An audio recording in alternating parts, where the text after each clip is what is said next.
Eh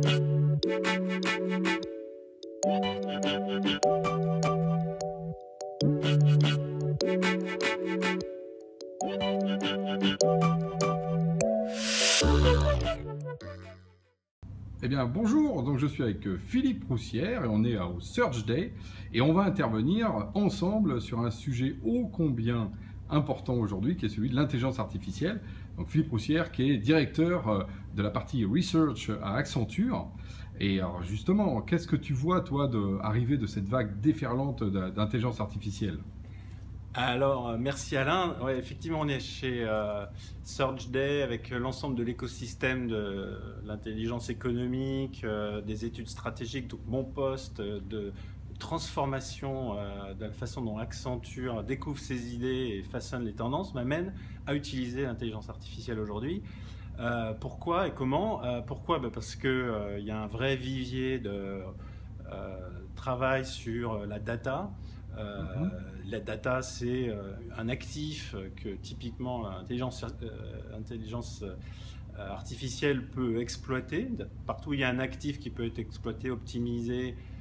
Dès qu'il y a la data, on peut mettre de l'intelligence. Voilà, on peut mettre de l'intelligence, on peut travailler sur la prévision, alors que, et à l'échelle, alors que les humains, ils ont bien entendu des limites qui sont de travailler à leur bureau et de devoir travailler en intelligence avec la machine. Ça, c'est le cadre global. Comment on met ça en place? Il y a trois façons, à mon avis. D'abord, on va défendre, on va plutôt transformer le cœur de métier, tout ce qu'on fait qui peut être accéléré, automatisé, où il n'y a pas finalement besoin de beaucoup d'intelligence, il y a beaucoup de routine dans le travail de research, quand on remplit des slides PowerPoint. Donc c'est plutôt de la routine artificielle un peu intelligente. Voilà, exactement. Quand on fait par contre une croissance de choses qui sont très demandées par nos clients, qui sont des benchmarks, des insights industrie, mais vraiment en passant à l'échelle, en n'ayant pas 10 sociétés, mais 1000 sociétés, quand on va éviter d'avoir un researcher qui y met son affect dans son travail, mais d'avoir un travail qui est indépendant de l'observateur, donc à l'échelle, on va croître significativement notre cœur de métier d'études sur la performance, la maturité des entreprises. Donc là, c'est quoi? C'est rationnel, recul, volume en fait. C'est volume, c'est dégager du temps pour la qualité et la créativité du researcher. Et puis le troisième aspect, c'est beaucoup plus créer des nouveaux produits en fait. La data elle doit être beaucoup plus agile, on doit être plus pertinent, on va aller creuser sur tout ce qui est enquête. On fait à peu près une centaine d'enquêtes par an.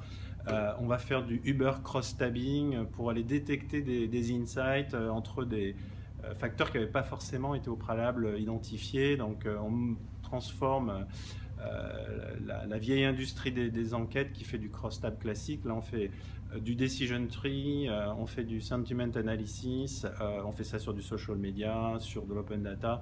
Donc ça touche en fait tous les secteurs. Ça touche tous les secteurs, c'est pas B2B ou seulement ou B2C seulement, c'est pas pour demain, c'est dès aujourd'hui. D'accord. Bah écoute, on a 1 heure pour en parler, donc on va se préparer et je donne rendez-vous à tout le monde pour la vidéo complète de notre conférence autour de ces questions d'IA qui, comme on peut le voir, sont effectivement très enthousiasmantes et qui changent l'avenir. Bonne journée!